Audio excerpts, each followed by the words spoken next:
need some color. And so he brought a dark-skinned girl home one time he's 10 years older than me, 1986. Grandma said, oh, it's a nice girl. She left. He took him in the room. That girl's ugly. Don't bring her back here no more. And ever since then, he been on that path. My grandma tried that with me, but I'm the rebellious person in the family, so I already didn't like that type of stuff. My mom is more or less a pro-black like me, so I was trying to find the ones that they were so black, like a turned off television. You know what I mean? It was inside of a class.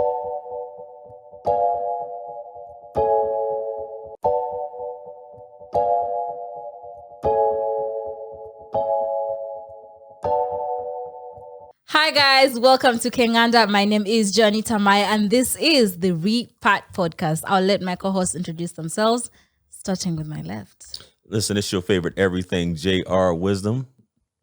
When you say favorite everything, what's the everything? I do everything. I do it all. I'm your favorite podcaster, your favorite real estate agent. I'm your favorite life coach. All those things. I can go on and on, but I'd rather keep it brief. Okay. For the sake of the podcast. Okay. Welcome to Uganda. Gracias. Maintain, please. Welcome. Yes, Maintain. DJ and producer, born in London to Caribbean parents, now living in Kampala for 5 years. O'Shea Duke Jackson, 55th generation African American. I'm here to deal with you Negroes on every podcast and blame you for why everything is bad in the black world.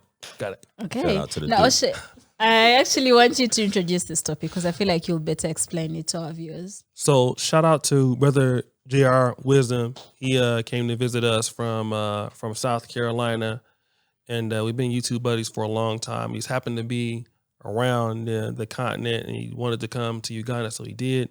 And last night we were talking about colorism in the African American community, and how sometimes your own mothers or grandmothers will try to force light-skinned dating patterns up on you. Now, I'm going to let the brother build on this. As you can see, he's definitely light-skinned. So what did your parents or grandparents, what were they telling you as far as who you should be dating in the in the African-American community? For sure. So appreciate you for having me on once again, panel. O'Shea Duke Jackson.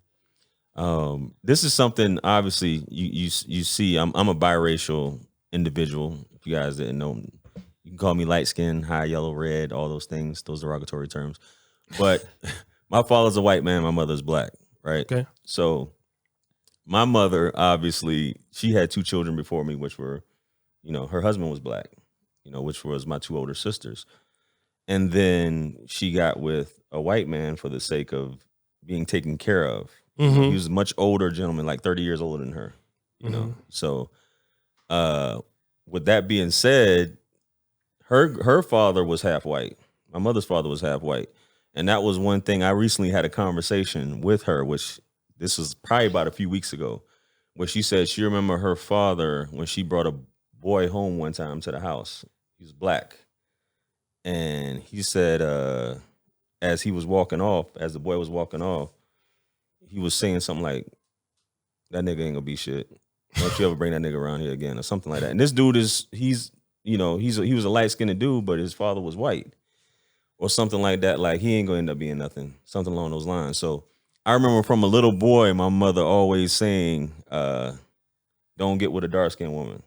Mm-hmm. You know what I'm saying? My mother is probably about your complexion, for sure. And there's nothing light-skinned about her at all, or any characteristics from her father. And she would constantly say this, and I don't know if she was used to say this to my sisters or not, but she definitely used to say it to me and my brother in terms of that. And that's all my brother used to typically deal with, my younger brother. So it was one of those things of,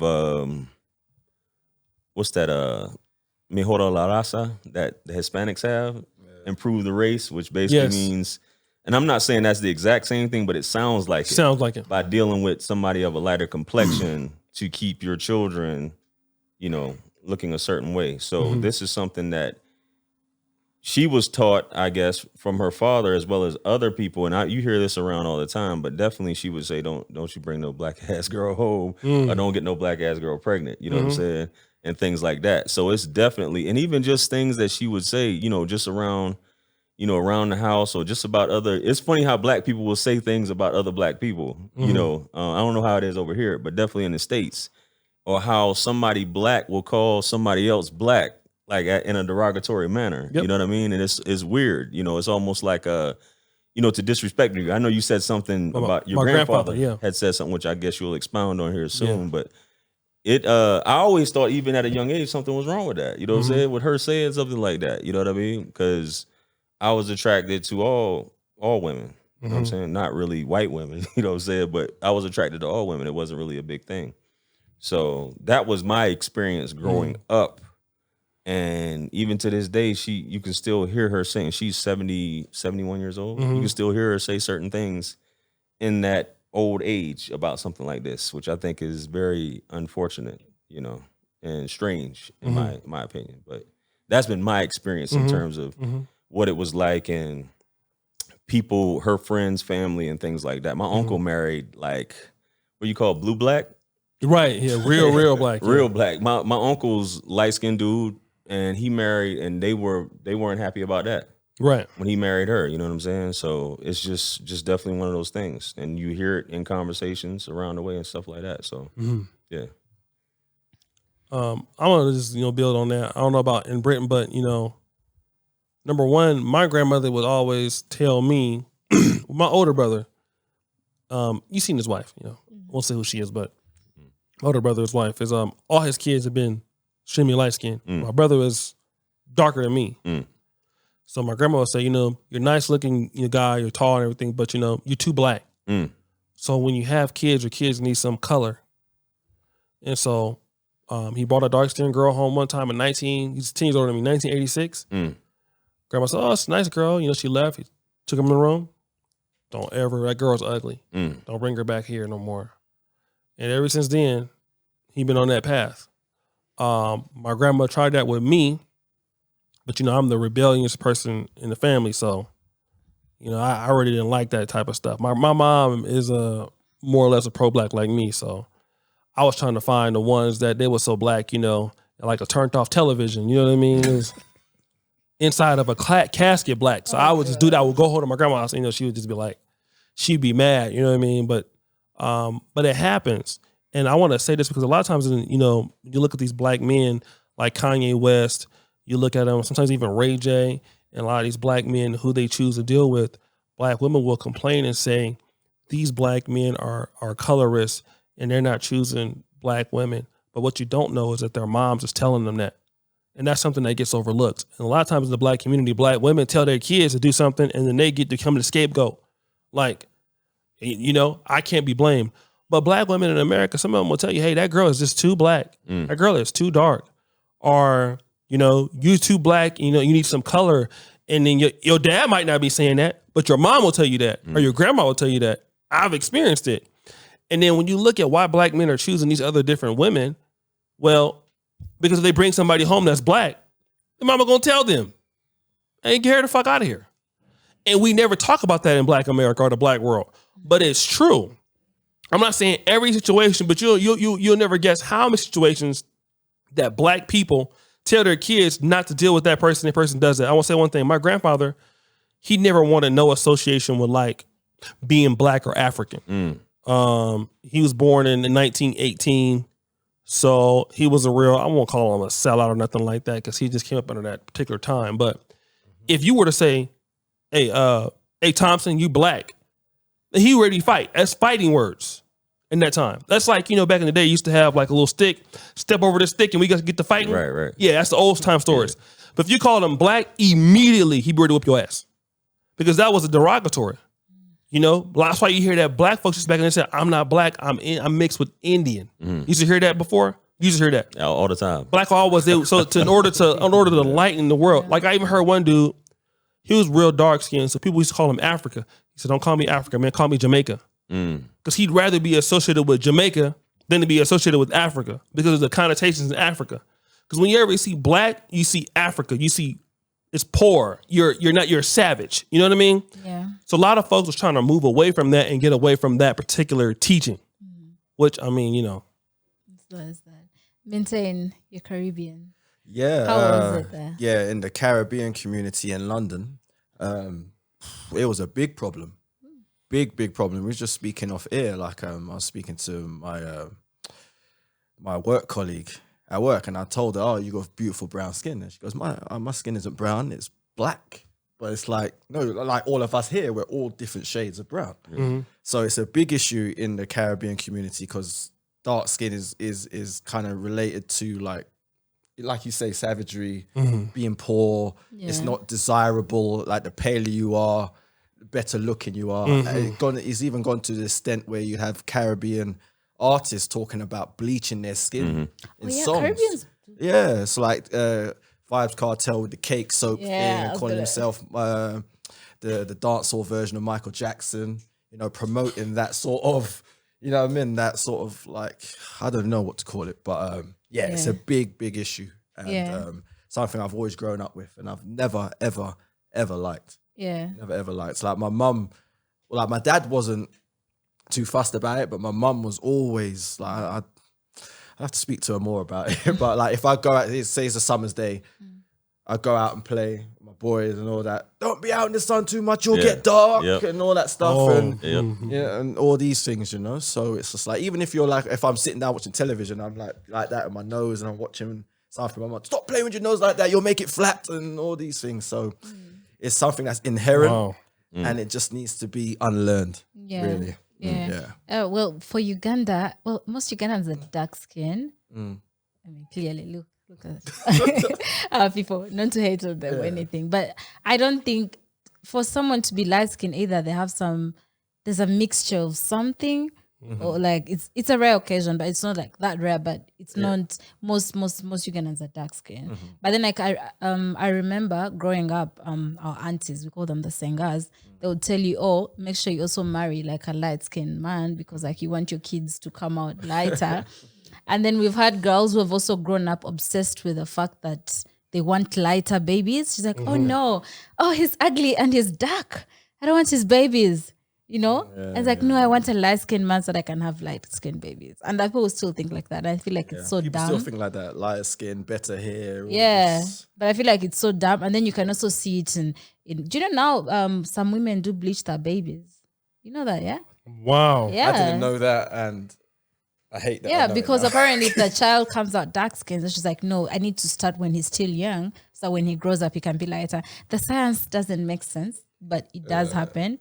So yeah, there are a few cases like that on here. But we were talking before we started discussing this topic, and then I said in Uganda, I'm considered light skinned. And then you all were saying, no, I'm not light skinned. But to some people, I'm considered light skinned. We also have someone on the team, you can see here, Kohani. To me, she's light skinned. To me, Maintain is light skinned. And you guys are saying that's not it. In America, it's not.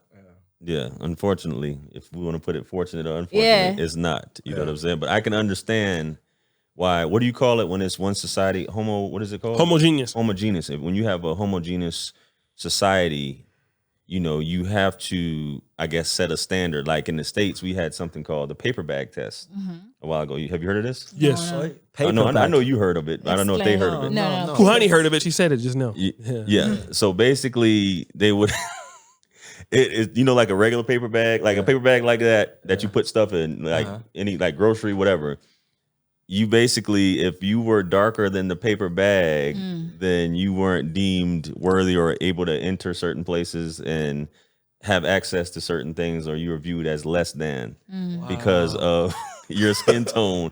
So with the paper bag test. So I can understand here how when you see someone, if everybody has, as you pointed out earlier, has the same skin tone and someone else, what's the sister's name that was hosting the, what's her name? Simran? Yeah, Simran. Yeah. She obviously is, you know, multiracial or whatever, or a multi-ethnic, and she's gonna stand out even though she's Ugandan, I guess, technically.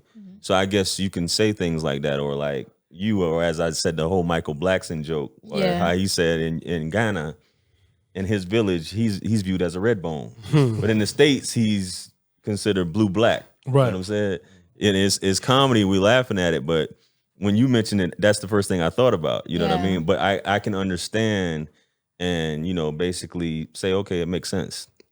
here, especially if everybody doesn't, if it's few and far between, or if they're sprinkled in, people who have a lighter complexion. So, but yeah, it's like I said, my daughter's mother is Kuhani's complexion, and my other daughter's mother is your complexion.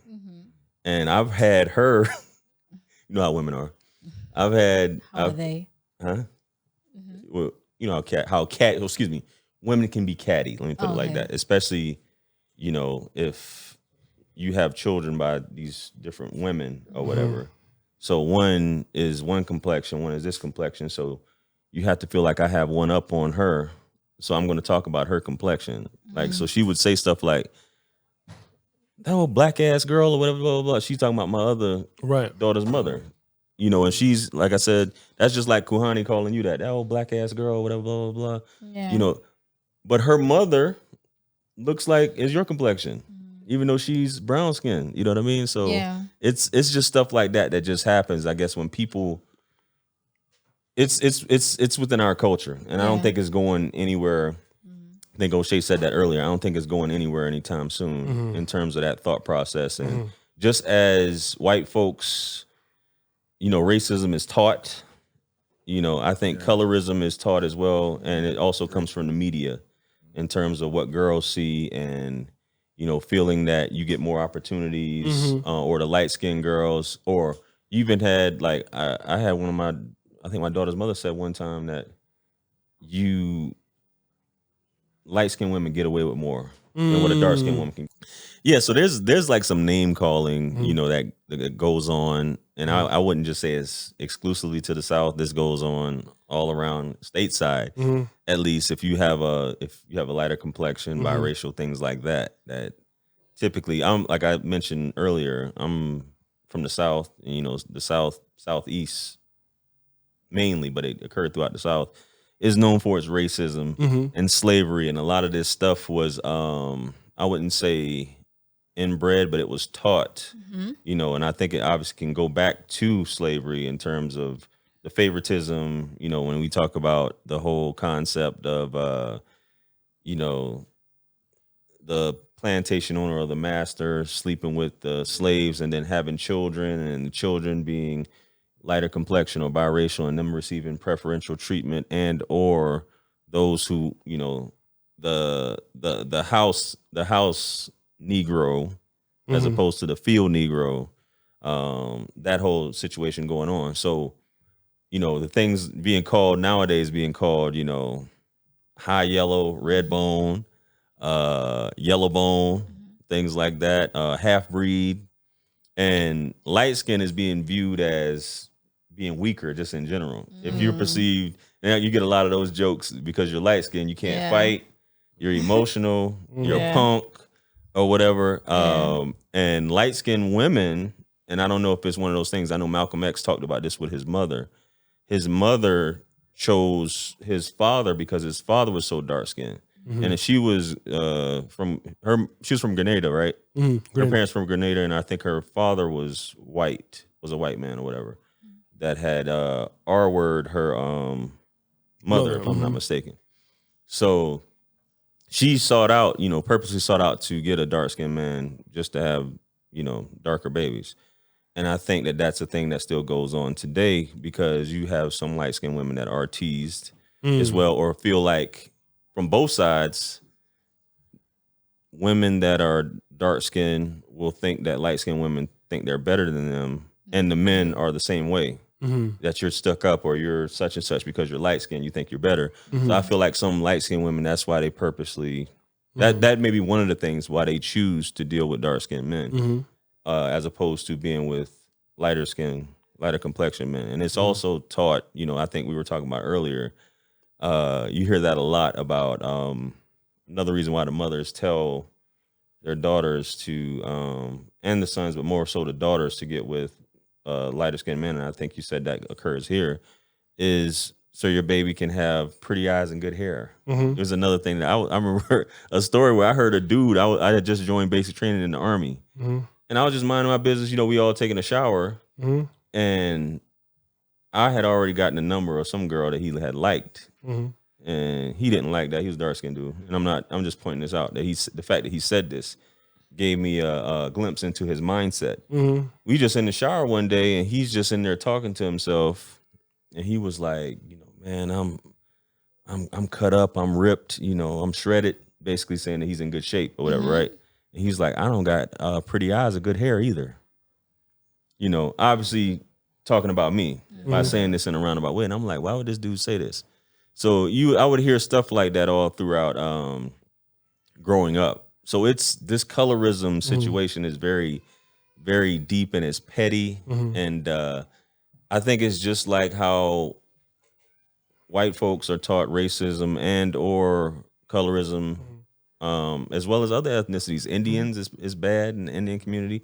I know in the Caribbean community is bad. I think anywhere where you're of color or you have any sort of melanin, there's going to be some type of caste or system where you have to deal with that. Even my ex-wife, who's Southeast Asian, I'll say that. I know O'Shea knows this already. She's Southeast Asian. Southeast Asians tend to be darker complexion than any other Asians, right? And they used to tell her, because she was lighter than her other family members. They used to tell her, stay out of the sun, wear your hat, you're getting darker, even though her mother was dark skinned. Her mother was darker than me. And I remember when we had kids, you know how I don't know if they do this in Africa, but they have like a stone that you wash with, like a flat stone. Oh yeah. Yeah, like I wouldn't call it pumice or whatever. I don't know exactly what it is. But when we had kids, I remember she would take them into the tub and try to scrub their skin because she thought that it was dirt or whatever, trying to make them lighter. So it was just weird stuff like that goes on around. And the fact that I was automatically referred to as black, even though I'm half white, you know what I'm saying? Even though I consider myself black, by default with them, I would consider black instead of white. And I think that's anybody who has, black parentage, they're going to go with the black side. They're not, you're never referred to, i.e. Barack Obama and several other people. You just referred to as black. You know what I mean? So that's just something I just wanted to point out. I know that was kind of long-winded, but no, it's okay. I wanted to ask, since the men on this podcast, do you think colorism has played a part in a way that you deal with women, like you're dating, and like has someone turned you down because of your skin tone? Oh, me personally, no. Oh, come in. It's been referred to, but when I've asked, they've never admitted. So maybe it was, but whenever I've asked, it's never been that. Oh, it's your personality, blah blah blah blah blah. Yeah. But no, I don't think I have been dated due to my complexion. Okay. I don't think I have. O'Shea? Definitely. Maybe I was too black, too broke. I think, for me, I think being a dark skinned man, it's easier than being a dark skinned woman. I think so because like when you're young, I heard the term African booty scratcher and things like that. But now when you get of age, and let's say your body fills out a little bit, then you're that dark black warrior or something like that. There are a lot of black women, not all, but enough of them would like it if you were some of the other traits that, if you're, there's so many ways to overcome being a dark skinned black man in Black America. Being funny, being successful, being in good shape, being in close proximity. Those are things that can, men have other ways to get out of the door into the kind of woman they want. Women don't have that ability. So if you're dark, a lot of guys look at their influence of what kind of woman you got. And again, this is why you see a lot of athletes. You don't never see them having babies with black women. Not so many. Most of them are light skinned. And so that hasn't really happened to me since I've been an adult. When I was younger, a little bit, yes. But I want to say this also. One of the reasons why you have light skin being preferred, because, in the black community, the people who were your leaders were light skinned. A lot of the pastors were light skinned.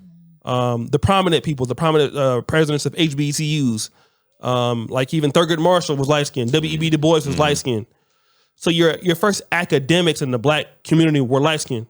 And then in these black elite clubs, Jack and Jill associations, the ones who ran the economy were light skinned. And they were the homecoming kings of South Carolina State or Howard University. And that's still the case today. A lot of people in the black elite are still light. It's just what's preferred. And that's not the case just in here. Even look at Liberia. Joseph Jenkins Roberts, if you pull up a picture of him, what did he look like? He was half. So that's always been, because they've been always have the most privilege in the black community. That's still the same now, not as much as before. But most people, if you're light skinned, you have more of a trust toward them than you do somebody. Really? I believe that's the case. Like if you look at a dark skinned black woman and a light skinned black woman, and if you could define both of them in stereotype, that one that's black is loud and angry and will fight you, right? Yeah. But now the one that's light skinned is more closer to being very feminine. You know, you can get better business deals with her. She can get you in the doors. But the dark skinned one, and if you even look at the, you know, and it's more dark skinned than light skinned people, but it's not true. But that's what it's the perception. Yeah. If you have a light skinned wife, it's one of the things in Black America for black men that you can kill two birds with one stone. You can't say that she's white, but she's close enough to being white. You get what I'm saying? In her complexion, you mean? Yeah. So black women can say she's white, but you cannot deny her experience as being black. So you can get into, but you can get to keep your black community respect, but she's too dark to be white. So that's what a lot of black men used to do. Even now, they do that. Most black men, look at Kyrie Irving. These guys deal with, even Kanye. The women that he deal with ain't never black. If he does it, Amber Rose, they're always mixed. Because it's close enough to say she's black enough to be black, and you got to accept it, but she's not white. But I can still get in all the doors in the black community. So that's what brothers do. Oh, that's too bad.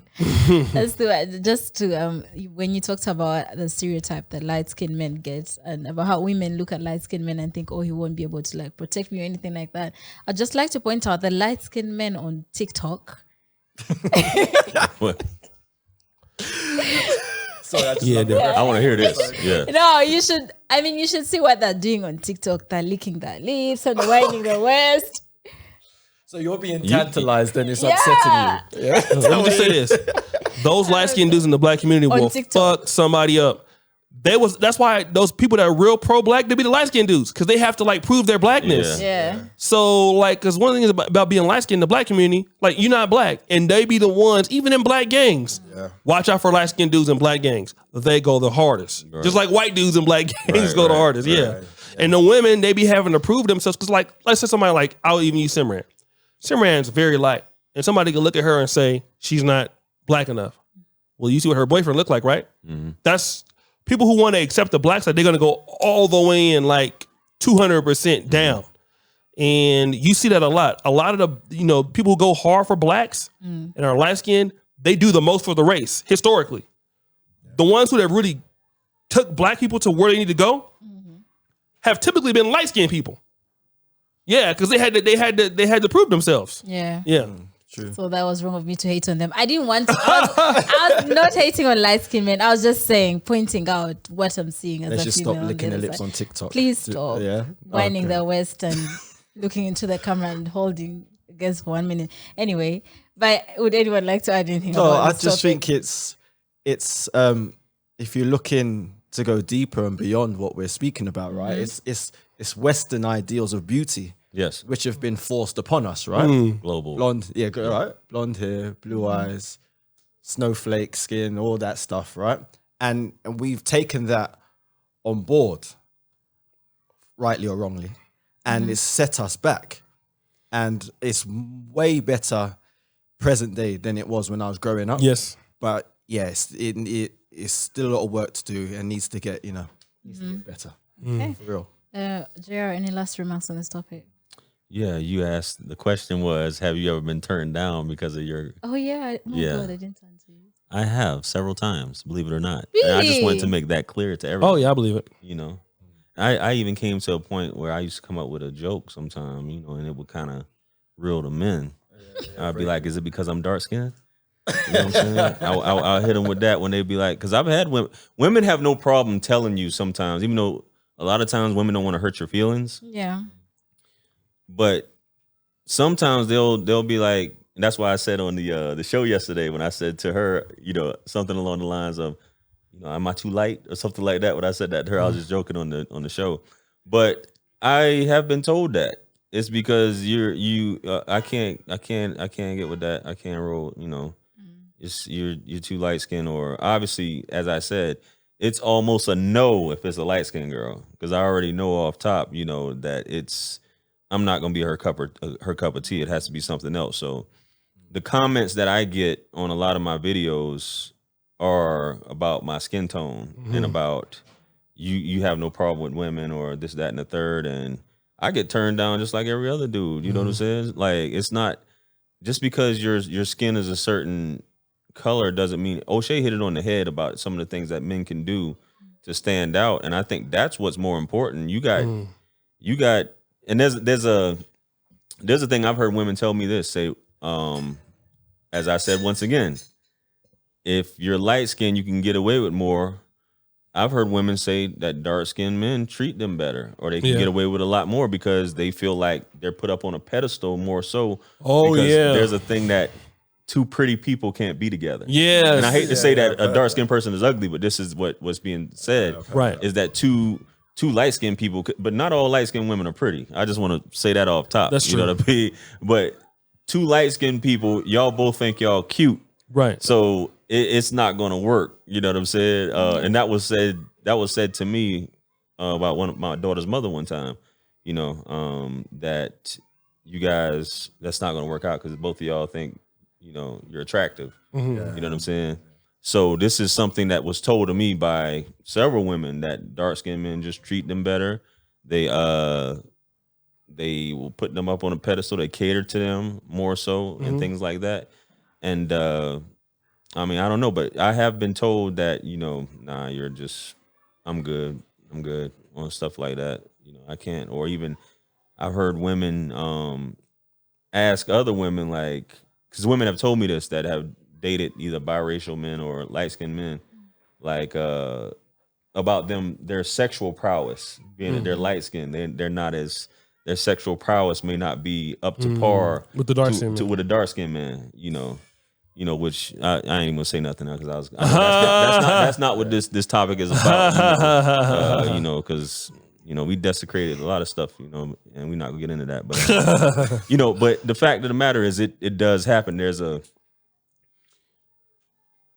flat out being told, no, you know, it's I don't deal with light skinned men, or I'll never. You women on social media, on Facebook, you'll see they'll make fun, like how you say you see dudes on TikTok.